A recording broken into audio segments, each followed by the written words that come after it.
ជំរាបសួរសួស្ដីប្រិយមិត្តទាំងឡាយតែចិត្តទាំងឆ្ងាយទៅថ្មីទាំងចាជួបជាមួយអេមីថៃនីសាជាថ្មីប៉ុន្តែរឿងភាគយើងគឺនៅដដែលដោយនៅថ្ងៃនេះគឺពួកយើងបានចូលមកដល់ភាគទី8ហើយសម្លេងអេមីថ្ងៃនេះដែរគឺរៀងងល់បន្តិចណាដោយសារតែអេមីប្រាស្រ័យអញ្ចឹងសង្ឃឹមថាបងអូនអធិស្ឋានឲ្យសម្លេងរបស់អេមីណាហើយនាពេលនេះចូលមកកាន់សាច់រឿងរបស់យើងតែម្ដងទៅនៅដើមភាគទី8រឿងក៏បានបង្ហាញទៅកាន់សម័យចូលសុនកញ្ញាកាងក៏បានឃើញបរិយាបុត្ររបាំងមកបានគូរូបផ្កាហើយព្រះអង្គក៏បានប្រើឲ្យនាងយករូបទាំងអស់នោះទៅដាក់សម្ងួតលោកពេលដែលកញ្ញាកាងយករូបគំនូរហ្នឹងទៅដាក់នៅក្បែរបង្អួយដើម្បីតែឲ្យត្រូវខ្យល់ទៅឆាប់ស្ងួតនៅពេលហ្នឹងក៏មានភ្លៀងធ្លាក់មកហើយមើលទៅបរិយាបុត្រហាក់ដូចចូលចិត្តទឹកភ្លៀងមែនតើប៉ុន្តែកញ្ញាកាងវិញគឺមិនបានចូលចិត្តជាមួយឡើយនាងក៏បានប្រាប់ហេតុផលទៅកាន់ព្រះអង្គថាពេលដែលភ្លៀងអញ្ចឹងទៅជាសម្ពុតរបស់នាងក៏ត្រូវសើមហើយអ្នកបម្រើតាទាំងអស់ហ្នឹងនឹងត្រូវបង្កើនការបោកគក់ពួកគេគឺមានការហត់នឿយខ្លាំងណាស់បន្ទាប់ពីហ្នឹងមកស្រាប់តែបរិយាបុត្រក៏បានរត់មកលេងទឹកភ្លៀងតែម្ដងកញ្ញាកាងនាងក៏បានរត់មកតាមហើយនាងក៏បានទូលឲ្យព្រះអង្គបញ្ញាប់ចូលទៅខាងក្នុងវិញទៅបញ្ញាទៅឈឺផ្ដាសាយណាព្រះអង្គប៉ុន្តែបរិយាបុត្រក៏បានប្រាប់ឲ្យកញ្ញាកាងនៅឲ្យស្ងៀមរួចមកព្រះអង្គក៏បានទាញដៃកញ្ញាកាងមកត្រូវទឹកភ្លៀងជាមួយនឹងព្រះអង្គដែរព្រះអង្គក៏ថែមទាំងមានបន្ទោលថាពេលដែលត្រូវទឹកភ្លៀងបែបនេះគឺស្រស់ស្រាយល្អណាស់ហើយវានឹងមិនស្លាប់ទេគ្រាន់តែឈរនៅក្រោមដំណក់ទឹកភ្លៀងអញ្ចឹងនោះយ៉ាងណាក៏ដោយព្រះអង្គក៏បារម្ភពីកញ្ញាកាងព្រះអង្គក៏បានយកអាវខ្នៅហ្នឹងមកទទួលភ្លៀងជាមួយនាងរួចមកពួកគេក៏បានចេញទៅកាន់ដំណាក់ជាមួយគ្នាទៅ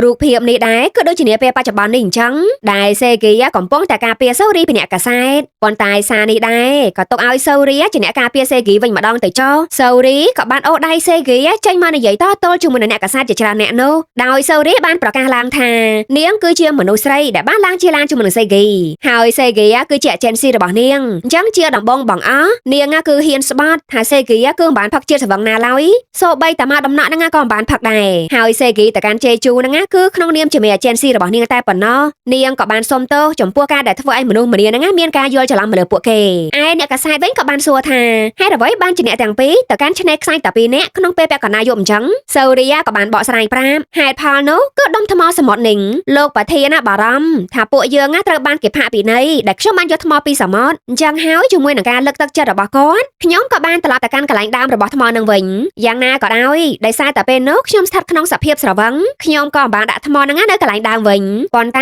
ខ្ញុំនឹងសន្យាយកថ្មហ្នឹងទៅកាន់កន្លែងដើមវិញឆាប់ៗនេះរួចមកទៀតមកសូរីហ្នឹងក៏បានសម្រេចតែម្នាក់ឯងតែម្ដងដែលនាងបាននិយាយឡើងថាលោកប្រធានឆាសេហ្គីមានចិត្តសប្បុរសនិងបរិច្ចាគលុយពាក់កណ្ដាលនៃការផ្សព្វផ្សាយពាណិជ្ជកម្មដើម្បីតែការពារបរិស្ថាននៅកោះជេជូនោះសេហ្គីនៅវិញមិនបានដឹងតតែសោះហើយគេរកបដិសេធហើយតើតែនេះគឺនៅចំពោះមុខអ្នកកាសែតអញ្ចឹងហើយគេក៏បានអូខេតាមបង្ខំចិត្តរីឯលេខានោះវិញឈរតែឆ្ងល់តើហេតុអីបានជាគេមិនបាននឹងរឿងនឹងសោះអញ្ចឹងហើយជាចុងក្រោយសូរីក៏នៅមានរឿងមួយទៀតដែលនាងចង់ប្រកាសប្រាប់ទៅកាន់អ្នកគ្រប់គ្នា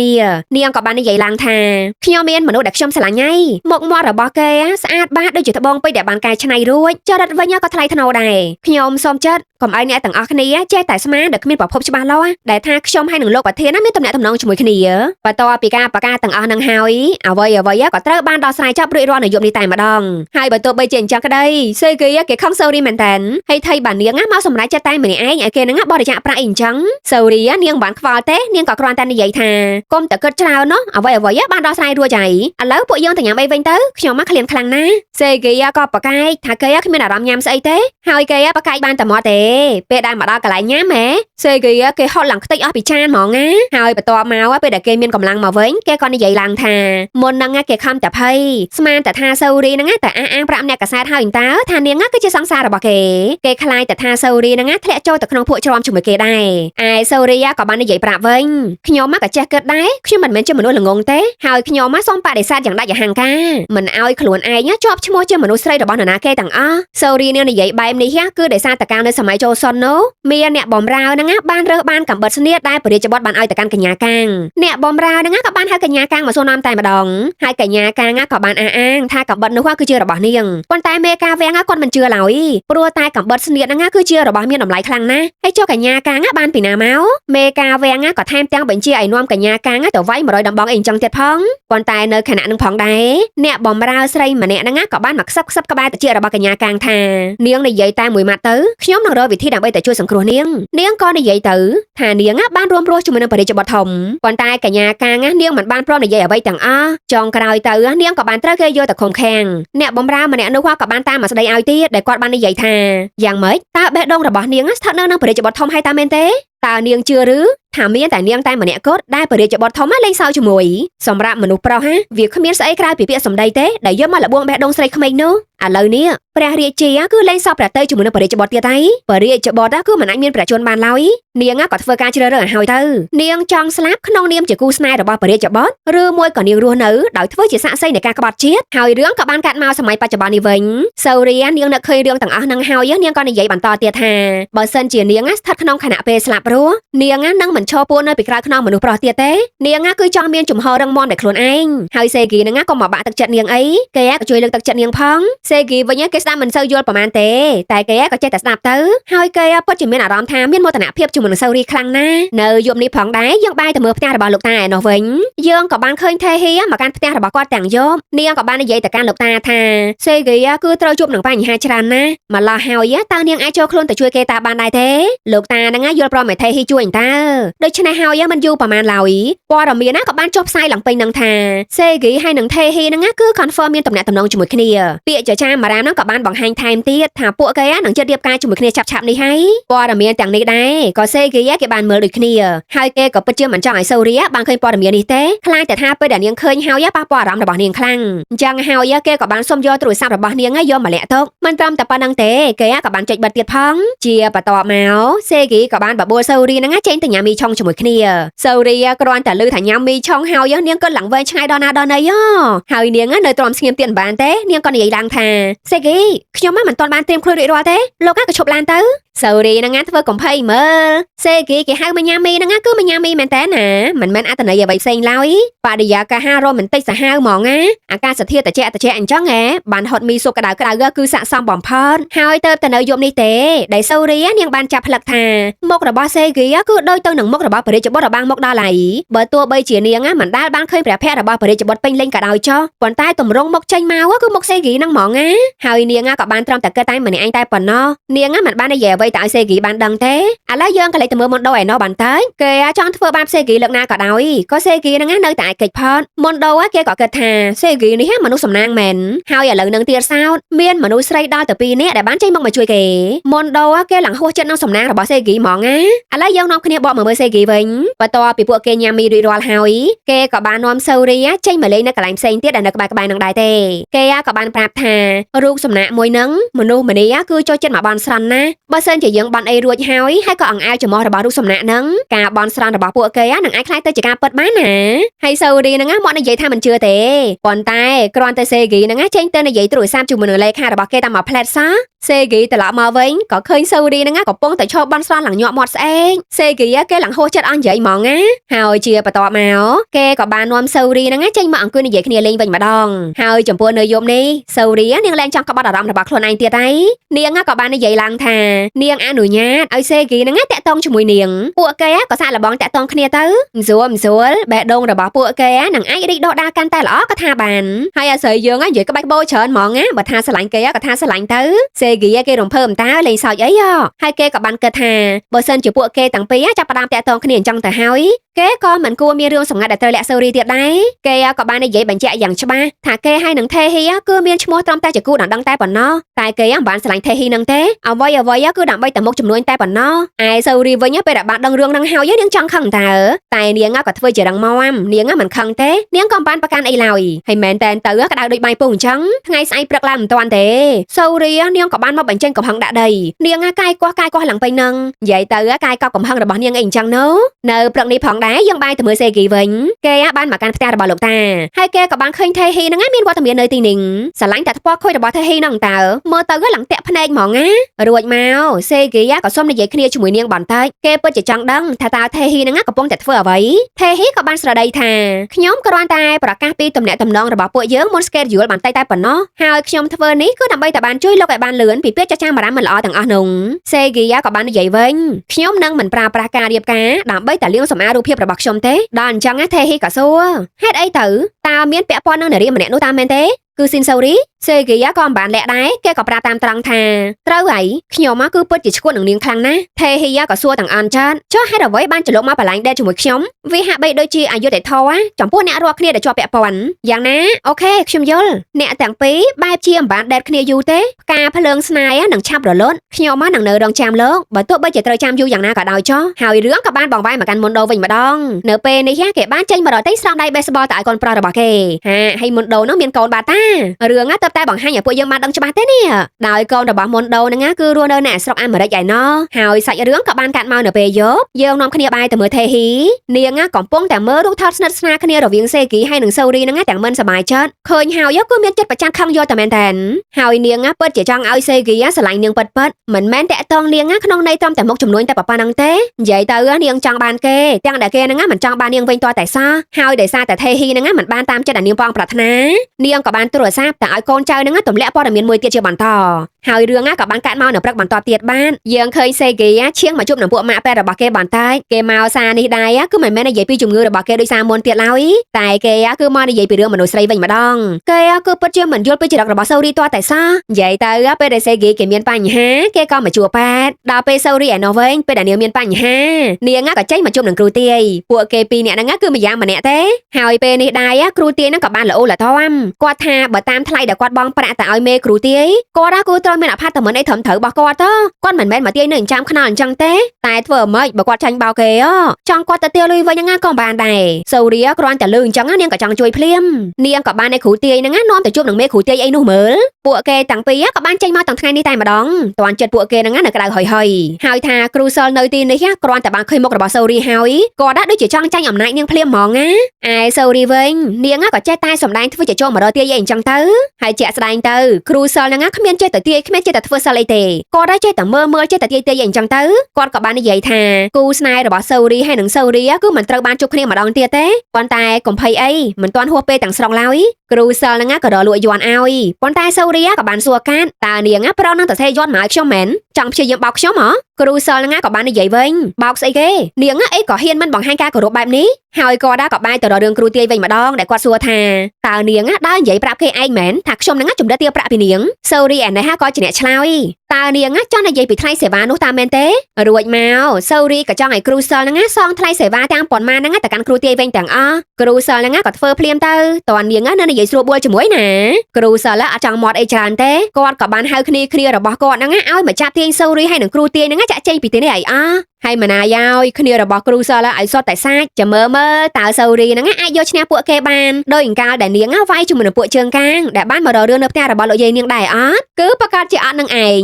នាងត្រូវបោះគេឡើងជាប់មុខច្រមុះហ្នឹងក៏ចេញឈាមទៀតហើយសូរីហ្នឹងរៀងឆ្ងល់ដែរស្រីទាំងអស់នោះមិនក៏ខ្លាំងម៉េះហើយពួកគេហ្នឹងទៅរៀនក្បាច់គុននៅណាមកហើយរឿងក៏បានបកមកកាន់សេគីវិញគេក៏បានមើលឃើញព័ត៌មានមួយដែលបានសរសេរបញ្ជាក់បញ្ជាទៅឲ្យសូរីអត្ថន័យហ្នឹងគឺរបៀបថាតារាសម្ដែងមិនល្បីឈ្មោះម្នាក់កំពុងតែលបងមហាសេដ្ឋីដែលមានគូដណ្ដឹងរួចហើយនាងក៏បានថតស្ពតពាណិជ្ជកម្មនិយាយទៅគឺចង់ខ្លាយទៅជាសិនដេរ៉ាឡាខុសច្បាប់បើចំណែកឯលេខាពេលដែលគេស្រាវជ្រាវរកប្រភពព័ត៌មាននោះគេក៏បានដឹងថាខាងក្រុមហ៊ុនរបស់ថេហ៊ីគឺជាអ្នកបញ្ចេញពាក្យចចាមអារ៉ាមអស់ទាំងនេះសេគីរៀងខឹងចិត្តដែរណាព្រោះអីថេហ៊ីហ្នឹងគឺតាមកោសង្សារគេរហូតអញ្ចឹងបើយើងក៏លេចមកមើលសូរីវិញនាងក៏បានឃើញព័ត៌មានទាំងអស់នោះដែរហើយនៅពេលជាមួយគ្នានឹងទៀតសោតមានអ្នកកាសែតប្រុសពីរអ្នកហ្នឹងកំពុងតែតាមលួចថតរូបរបស់សូរីទៀតផងមានអីអាសីរីហ្នឹងក៏បានមកក្បែរពួកគេដែរមើលយីពួកគេហ៊ានថតរូបរបស់នាងផងហ៎អាសីមិនចង់និយាយច្រើនទេនាងក៏បានកញ្ឆក់យកកាមេរ៉ាហ្នឹងយកមកបោកបំបាយចោលតែម្ដងហើយចាំមើលនាងនឹងថតផងរូបពួកគេទាំងពីរអ្នកទៀតឲ្យពួកគេទាំងពីរហ្នឹងចេញពីផ្ទះមិនក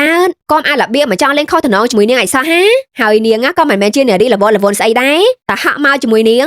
គឺហក់ទៅវិញអញ្ចឹងឯងចង់ប្រាប់អញ្ចឹងណាលូដល់នៅពេលយប់ឡើងយើងក៏ឃើញថេហ៊ីមានការណាត់ជួបមួយជាមួយនឹងសេគីគ្រាន់តែមកដល់ភ្លាមក៏បានថាទៅឲ្យថេហ៊ីផ្លែតតើការដែលដើរហួសខ្សែបន្ទាត់គឺជាចំណងចំណុចចិត្តរបស់នាងឬថេហ៊ីក៏សួរវិញថាក្រែងលោកចូលចិត្តការធ្វើជំនួយដែលយុត្តិធម៌មិនអញ្ចឹងហីការរាយការណ៍ពីទំនាក់ទំនងស្នេហារបស់ពួកយើងបានធ្វើឲ្យភាគហ៊ុនក្រុមហ៊ុនរបស់លោកមានស្ថិរភាពត្រឡប់មកវិញអញ្ចឹងហើយសូមលោកចង់ចាំនៅចំណុចនេះខ្ញុំគឺចង់ធ្វើការផ្ដល់ជូនលោកសេគីក៏យល់ពីបំណងរបស់នាងអញ្ចឹងគេក៏សួរថាបើអញ្ចឹងពេលដែលនាងបានផ្ដល់មកឲ្យខ្ញុំហើយពេលនេះក៏ដល់ពេលដែលនាងត្រូវទទួលបានវិញម្ដងតើមែនទេ នាងក៏និយាយមិនចឹងថេហ៊ីក៏និយាយឡើងថាខ្ញុំចង់ឲ្យលោកចាប់ផ្ដើមធ្វើដាក់ខ្ញុំឲ្យបានត្រឹមត្រូវក្នុងនាមជាគូដណ្ដឹងរបស់លោកក៏នាំខ្ញុំទៅចូលរួមជាមួយនឹងការវិធីជប់លៀងសម្ពុតបរិញ្ញារបស់លោកនៅចុងសប្តាហ៍នេះទៅក្នុងនាមពួកយើងគឺជាដៃគូជាមួយគ្នាវានឹងជាការបង្ហាញខ្លួនរួមគ្នាជាសាធារណៈជាលើកដំបូងរបស់ពួកយើងបន្ទាប់ពីទំនាក់ទំនងរបស់ពួកយើងត្រូវបានលាតត្រដាងសេហ្គីក៏និយាយវិញទៅថាគេមាន model ជាផ្លូវការរបស់គេឯងតើហើយចុះថេហ៊ីហ្នឹងមកចង់មានរូបភាពជាមួយគេបានយ៉ាងម៉េចយ៉ាងណាក៏ថេហ៊ីនៅតែចង់មានរូបភាពជាមួយនឹងសេហ្គីអញ្ចឹងនាងក៏បានសួរតើសេហ្គីហ្នឹងគិតបែបណាដែរឯសេហ្គីគេមិនទាន់បានឆ្លើយអ្វីឡើយដោយនៅពេលនេះគេក៏បានទទួលទូរស័ព្ទពីលេខារបស់គេបន្តិចលេខាហ្នឹងគឺចង់រាយការណ៍ប្រាប់ទៅកាន់លោកប្រធានឲ្យបានដឹងដោយពេលនេះសូរីហ្នឹងគឺ hit the jackpot តែម្ដងដោយបន្ទាប់ពីសូរីហ្នឹងនាងបានគម្រាមអ្នកកាសែតប្រុសទាំងពីរនាក់នោះហើយនាងក៏សូមផ្ដល់ព័ត៌មានល្អមួយទៅឲ្យពួកគេទៅស៊ើបអង្កេតក៏ដូចជាទៅរាយការណ៍ប្តឹងប៉ូលីសទៅគឺនៅកន្លែងគ្រូសិលហ្នឹងអត់ស្រួលទេកូនចៅរបស់គាត់ម្នាក់ភ្នែកឡើងស្លក់ដក់ដោយអ្នកជក់ថ្នាំអញ្ចឹងកម្លាំងរបស់ពួកគេវិញក៏ខ្លាំងប្លែកមានអីលទ្ធផលនៃការស៊ើបអង្កេតចេញមកនោះគឺពិតជាអញ្ចឹងមែនគ្រូសិលនឹងទៀតសោតក៏បោកប្រាស់លុយគេមិនចេះតែគាត់ក៏នៅឲ្យកូនចៅដែលមកបណ្ដោះបណ្ដាលជាមួយគាត់ហ្នឹងជក់ថ្នាំទៀតផងគ្រូសិលនឹងដែរក៏គ្មានតែចេះទាយគ្មានចេះមើលស្អីទេតែគាត់គឺបោកភ្ញៀវឡើងមកឆ្ងាញ់ចុងក្រោយទៅនៅកន្លែងគ្រូសិលហ្នឹងក៏ត្រូវអស់រត់ក្រោមស្នាដៃរបស់អាស័យសូរីនឹងឯងហើយបន្ទាប់ពីសេហ្គីគេបានដឹងរឿងរ៉ាវទាំងអស់នេះហើយគេក៏បាននិយាយទៅកាន់ថេហ៊ីថាខ្ញុំគិតថាកញ្ញាគួរតែរៀបចំផែនផ្សេងទៅសម្រាប់នៅចុងសប្តាហ៍នេះខ្ញុំច្បាស់ណាស់ model របស់ខ្ញុំគឺគួរតែចូលរួមពិធីជប់លៀងជាមួយខ្ញុំក៏នឹងមិនកិច្ចពីការថតរូបជាមួយនឹងសូរីដែរពួកយើងមិនបានធ្វើអីខុសផងថេហ៊ីអានេះវិញក៏ការទុកមិនសុខចិត្តនាងក៏និយាយឡើងថាតើលោកពិតជាគិតថាគ្រាន់តែអត្ថបទកាសែតតូចមួយវាគ្រប់គ្រាន់នឹងលើកស្ទួយមុខមាត់របស់នាងត្រឡប់មកវិញមែនសេហ្គីក៏និយាយលក្ខណៈគំរាមវិញហ្មងណាប្រយ័ត្នពាក្យសម្ដីរបស់នាងផងខ្ញុំមិនដែលចង់ខ្លាយទៅជាដៃគូជាមួយនាងតាំងពីដំបូងមកម្ល៉េះអញ្ចឹងហើយឈប់មកញ៉ៃញ៉ៃជាមួយមនុស្សស្រីរបស់ខ្ញុំទៀតខ្ញុំចង់និយាយប្រាប់នាងតែប៉ុណ្្នឹងឯងហើយពួកយើងក៏ឈប់ជួបគ្នាលក្ខណៈ private តទៀតទៅរហូតដល់ពេលដែលទំនាក់ទំនងរបស់ពួកយើងបែកបាក់ជាផ្លូវការពួកយើងនឹងមានការសន្ទនាគ្នាតាមរយៈការិយាល័យធ្វើការរបស់ពួកយើងតែប៉ុណ្ណោះសេហ្គីគេចង់សេតដានកំណត់ទៅហើយកុំឲ្យថេហ៊ីហ្នឹងប៉ុនសម័យហួសពីនឹងទៀតនាំតែឲ្យនាងខូចចិត្តអត់អំពើទេឥឡូវយើងនាំគ្នាបាយទៅមើលសូរីវិញពេលដែលនាងបានត្រឡប់មកដល់ផ្ទះរបស់នាងក៏ស្រាប់តែឃើញលេខារបស់មុនដូនៅរងចាំនាងនៅខាងមុខផ្ទះរួចជាស្រេចមុនដូគេមានកាដូមួយចង់ឲ្យនាងដល់ពេលដែលសូរីនាងយកមកបើកមើលទៅនោះគឺជារូបថតរបស់លោកយាយនាងមុនដូហ្នឹងប៉ុនហ្មងអាខាងយកចំណុចខ្សោយរបស់គេយកមកគម្រាមអញ្ចឹងនោះហើយលេខារបស់មុនដូក៏បានប្រាប់ថា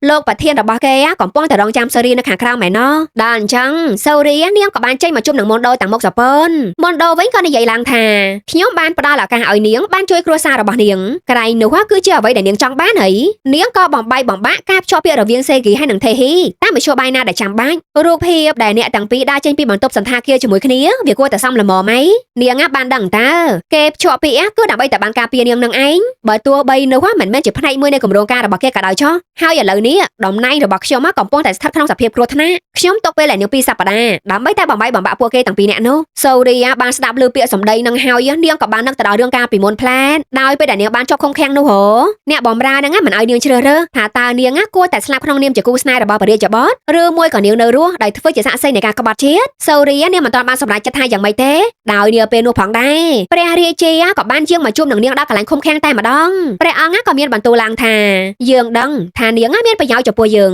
ងត្រឹមតែរយៈពេលខ្លីនាងក៏បានស្និទ្ធស្នាលគ្នាជាមួយនឹងប្អូនប្រុសរបស់យើងបានមានបន្ទូលបែបនេះហើយព្រះអង្គក៏បានបោះកំបិតស្នៀតនឹងទៅឲ្យសូរីវិញព្រះអង្គក៏បានប្រាប់ថាកំបិតនឹងដែរគឺបងប្រុសរបស់ព្រះអង្គបានឲ្យទៅកាន់ព្រះរាជបុត្ររបាំងមកហើយព្រះរាជបុត្រក៏បានបន្តឲ្យកំបិតស្នៀតនឹងទៅកាន់កញ្ញាកាងអញ្ចឹងនោះគឺមានន័យយ៉ាងច្បាស់ណាស់ថាកញ្ញាកាងមានន័យយ៉ាងពិសេសសម្រាប់ព្រះរាជបុត្រព្រះរាជាក៏ថែមទាំងមានបន្ទូលទៀតថាយើងពិតជាមិនចង់ឃើញករបស់ប្អូនប្រុសយើងត្រូវខ្ទាតចេញពីរាងកាយទាំងវ័យក្មេងទេអញ្ចឹងចេះវិញទៅយើងសន្យាថានឹងទុកជីវិតទៅឲ្យព្រះរាជបុត្រការដែលគេលេងសើចជាមួយនឹងមនុស្សស្រីគឺមានទោសស្រាលជាងការក្បត់ជាតិមិនអញ្ចឹងហីយើងទុកពេលឲ្យនាងដល់ថ្ងៃស្អែកនេះដើម្បីទៅឲ្យនាងធ្វើការសម្រេចចិត្តថានៅសម័យបុរាណហ្នឹងទៅព្រះរាជាហ្នឹងទុកពេលឲ្យកញ្ញាកាងកិតដល់ពេលសម័យថ្មីនេះទៅហើយមុនដូហ្នឹងក៏បានឲ្យសូរីនាងកិតអញ្ចឹងទៀតតើសូរីហ្នឹងនាងត្រូវចាញ់មុនដូសាជាថ្មីឬមួយក៏យ៉ាងណានាងក៏បានដើរត្រឡប់មកកាន់ផ្ទះវិញទាំងក្រៀមក្រំចិត្តណាលុះពេលដែលនាងមកដល់ពីមុខផ្ទះនាងក៏បានឃើញសេហ្គីកំពុងតែឈររងចាំនាងទាំងមុខរីករាយណាសូរីនាងក៏បានគិតនៅក្នុងចិត្តតែម្នាក់ឯងនាងគិតថាខ្លួនឯងជាមួយនឹងមនុស្សប្រុសនេះមួយក៏ដូចមានមកដាសាតែហ្មងឲ្យតែពីណាគេដែលនាងពេញចិត្តម្នាក់នោះគឺដឹងតែជួបគ្រោះនៅសម័យបុរាណគឺជាព្រះរាជបុត្ររបាំងមកដល់ពេលសម័យបច្ចុប្បន្ននេះវិញគឺជាសេហ្គីតើទេវតាហ្នឹងបានចាមកបានឲ្យនាងមានស្នេហាតើមែនទេ នាពេលនេះផងដែរសេហ្គីគឺលងស្រឡាញ់នាងខ្លាំងយកតែមែនតែនគេក៏បាននិយាយឡើងថាសូរីគឺជាមនុស្សតែម្នាក់គត់សម្រាប់គេហើយគេខ្លួនឯងវិញក៏ចង់ក្លាយទៅជាមនុស្សតែម្នាក់គត់ដូចគ្នាដែរសម្រាប់សូរីម្ល៉េះហើយពេលដែលពួកគេនៅជាមួយគ្នាតែពីរនាក់ចង់ពួកគេធ្វើចរិតឈួតឡាប់លាក់ឡក់មិនក៏បានដែរគេគឺពេញចិត្តគ្រប់យ៉ាងទាំងអស់ហើយរឿងក៏បានកាត់មកនៅថ្ងៃបន្ទាប់ទៀតសូរីគឺនៅតែថតកូនរបស់នាងជាបន្តហើយនាងគឺសប្បាយនឹងបានដើរតួឆ្នើមណាស់ព្រោះអីបានតែកភ្លៀងគេអីអញ្ចឹងនោះនាងមិនចង់ដើរតួស្លូតមឹសឲ្យត្រូវគេជន់ឡើយហើយពេលដែលសូរីនាងទំនេរពីការថតនាងគឺតែងតែឆ្លៀនមកលេលោកយាយរបស់នាងនៅឯមន្ទីរពេទ្យជានិច្ចឯលោកយាយវិញគាត់យល់ពីចៅគាត់ក៏បានប្រាប់ថាបើសិនជាសូរីរវល់ខ្លាំងក៏មិនចាំបាច់មកដែរហើយបើសិនជាក្នុងករណីដែលគាត់នឹកចៅគាត់គឺអាចមើលចៅតាមប៉ុស្តិ៍ទូរទស្សន៍បានតើព្រោះអីចៅគាត់ឥឡូវហ្នឹងបានថតកូននោះអីហើយលោកយាយក៏តែងតែប្រាប់ឲ្យសូរីហ្នឹងរស់នៅឲ្យមានក្តីសុខនាងក៏បន្តដើរទៅមុខរហូតទៅសូរីគឺស័ក្តិសមនឹងទទួលបានសុភមង្គលពេញលេញណាលោកយាយគឺសានស្រឡាញ់ចៅមកគ្រាប់របស់គាត់មែនតើហើយសាច់រឿងក៏បានកាត់មកនៅពេលយប់នៅផ្ទះរបស់សេហ្គីឯនេះវិញពេលដែលគេកំពុងតែគេងលងលក់គេក៏ស្រាប់តែយល់សពទៅកាន់សម័យកាលបុរាណដោយនាពេលនោះព្រះរាជានឹងបានមកសឹកប្រាប់គេថាបើឯងមានបំណងចង់ជួយកាងដានស៊ីមឯងគួរណាតែគោរពយើងដែលមិនចំទាស់អ្វីទាំងអស់លុះមាននៅយកមួយនោះអ្នកបំរើក៏បានប្រទះឃើញសាកសពរបស់អ្នកបំរើស្រីម្នាក់ហ្នឹងនៅក្នុងអណ្ដូងទាំងហើយកន្លែងកើតហេតុហ្នឹងគឺស្ថិតក្នុងដំណាក់របស់ព្រះរាជបុត្រទៀតព្រះរាជាក៏បានហៅទាំងព្រះរាជបុត្រហើយនិងអ្នកដែលបានឃើញហេតុការណ៍មុនគេហ្នឹងមកសួរនាំអ្នកបំរើស្រីនោះដែរក៏បានទូលព្រះរាជាថានារីដែលស្លាប់ហ្នឹងគឺជាអ្នកធ្វើការជាមួយនាងហើយកាលពី2-3ថ្ងៃមុននោះនាងបានឃើញពោះរបស់អ្នកស្លាប់ហ្នឹងឡើងធំមែនតើហើយអ្នកស្លាប់នឹងដែរក៏បានប្រាប់នាងថានោះគឺជាទង្វើរបស់ព្រះរាជបុត្ររីឯសាក្សីឯទៀតវិញក៏ពួកគេបាននិយាយដែរថាពួកគេបានឃើញអ្នកដែលស្លាប់ហ្នឹងចេញចូលជាសម្ងាត់នៅក្នុងដំណាក់របស់ព្រះរាជបុត្រពាក្យសម្ដីនិយាយចេញមកសុទ្ធតែមិនមែនជាការពិតទាំងអស់ម្ល៉េះហើយតែឲ្យព្រះរាជបុត្រពាក់របាំងមកទទួលយកមិននឹងបានមានអីព្រះរាជាក៏បានឲ្យកញ្ញាកាងបានចូលមកកាន់កន្លែងសួរចម្លើយនេះដែរកញ្ញាកាងពេលនោះក៏ស្រាប់តែនិយាយឡើងថាខ្ញុំម្ចាស់សូមទូលព្រះអង្គតែការពិតតែប៉ុណ្ណោះមិនយូរទេបន្ទាប់ពីខ្ញុំម្ចាស់ត្រូវបានចាត់ឲ្យទៅកាន់ដំណាក់របស់ព្រះរាជបុត្រព្រះអង្គក៏បានព្យាយាមលបួងលួងខ្ញុំម្ចាស់ហើយនាងក៏បានបង្ហាញកាំបិតស្នៀតដែលព្រះរាជបុត្របានឲ្យមកកាន់នាងទៀតផងព្រះរាជាពេលដែលបានឃើញកាំបិតស្នៀតនឹងហើយព្រះអង្គក៏ធ្វើជាភ្ញាក់ផ្អើលដោយព្រះអង្គមានបន្ទូលថាកាំបិតស្នៀតនេះគឺជារបស់បងប្រុសយើងតើគាត់គឺបានឲ្យទៅកាន់ព្រះរាជបុត្ររបាំងមកតើនាងបានវាដោយរបៀបណាទៅកញ្ញាកាងក៏រៀបរាប់ទៀតថាវាគឺជានិមិត្តរូបនៃក្តីស្រឡាញ់របស់ព្រះរាជបុត្រក្រាបទូលខ្ញុំម្ចាស់ពិតជាភ្ញាក់ផ្អើលហើយនឹងស្លន់ស្លោខ្លាំងណាស់ខ្ញុំម្ចាស់បានសូមអង្វរដែរឲ្យព្រះអង្គយកទៅវិញទៅប៉ុន្តែព្រះអង្គនៅតែបដិសេធដែលព្រះអង្គមិនព្រមទទួលយកវិញឡើយសូរីពេលហ្នឹងគឺនិយាយទាំងទឹកភ្នែកព្រោះអីនាងកំពុងតែនិយាយកុហកអូប៉ុន្តែក្នុងចិត្តរបស់នាងក៏គិតថានាងត្រូវតែនិយាយបែបនេះដើម្បីតែបានជួយព្រះរាជបុត្រឲ្យព្រះអង្គទទួលទោសត្រឹមតែកម្រិតស្រាលតែប៉ុណ្ណោះព្រះរាជបុត្រនឹងមកដល់ថ្នាក់ត្រូវបាត់បង់ព្រះជន្មឡើយរីឯព្រះរាជបុត្រឯនេះវិញដើម្បីតែបានជួយកញ្ញាកាងព្រះអង្គក៏សុខចិត្តទទួលដែលថាព្រះអង្គពិតជាបានរួមដំណេកជាមួយនឹងនារីអ្នកបម្រើការវាំងជាច្រើននាក់ហើយព្រះអង្គក៏មានសំណុំពរសូមឲ្យព្រះរាជានឹងដោះលែងកញ្ញាកាងទៅព្រះរាជាក៏ដាក់ទោសតែព្រះអង្គមកចោះហើយបន្តមកទៀតមកយើងក៏ឃើញសេហ្គីនៅសម័យថ្មីនេះភ្ញាក់ពីការយល់សប្តិគេបានយល់សបិនឃើញតែប៉ុណ្្នឹងឯងហើយគេសែនវល់វល់នៅក្នុងអារម្មណ៍របស់គេមែនតើព្រោះតែមុខមាត់របស់កញ្ញាកាងគឺដូចគ្នាបេះបិទទៅនឹងមុខមាត់របស់សូរីហើយថាហេតុអ្វីបានជាគេយល់សបិនឃើញរឿងទាំងអស់នោះលុះដល់ថ្ងៃស្អែកព្រឹកឡើងថ្ងៃហ្នឹងគឺជាថ្ងៃអ៊ីវ៉ាន់របស់ក្រុមហ៊ុនសេហ្គីល្មមសូរីឯនេះវិញក៏រៀបចំខ្លួនរួចរាល់ហើយបានហើយពេលហ្នឹងផងដែរនាងក៏បានឃើញថេហ៊ីហ្នឹងមកកាន់ទីនេះដូចគ្ន